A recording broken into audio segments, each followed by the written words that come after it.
ছাত্র রাজনীতি মানেই কি কোটি কোটি টাকার খরচ, দামি গাড়ির র্যালি আর হাজারো পোস্টার? কলেজ ইউনিভার্সিটির নির্বাচনে আমরা দেখি রঙিন ব্যানার, বড় বড় হোর্ডিং, ঝলমলে প্রচার। কিন্তু ভাবুন তো, আসলে এই ছাত্রদের প্রতিনিধি বেছে নেওয়ার জন্য এত এত টাকা খরচের দরকার আছে কি? ছাত্র রাজনীতি তো আসলে ছাত্রদের সমস্যা, পড়াশোনা, কলেজ ফি, হোস্টেল, লাইব্রেরি নিয়ে কথা বলার জন্য। কিন্তু আজ সেটা বদলে গেছে ক্ষমতার প্রদর্শনী আর টাকার খেলায়। এবার এই ভিডিওটি দেখুন। इलेक्शन का लास्ट डे है बट फ़ायदे भाई बहुत तगड़े हैं। फ्री मूवी टिकट्स मिली हैं, हम लोग जा रहे हैं मूवी देखने। ছাত্র প্রতিনিধি নির্বাচনে ফ্রি মুভি টিকিট দেওয়া হচ্ছে।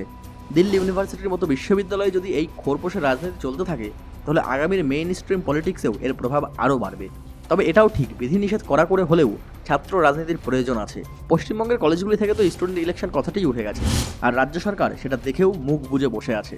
ছাত্র রাজনীতি নিয়ে আপনার কি মত, সেটা অবশ্যই আমাদের কমেন্টে লিখে জানাবেন। এরকম আরও ইন্টারেস্টিং তথ্যমূলক ভিডিও দেখার জন্য আমাদের চ্যানেলটিকে সাবস্ক্রাইব করতে ভুলবেন না। ধন্যবাদ।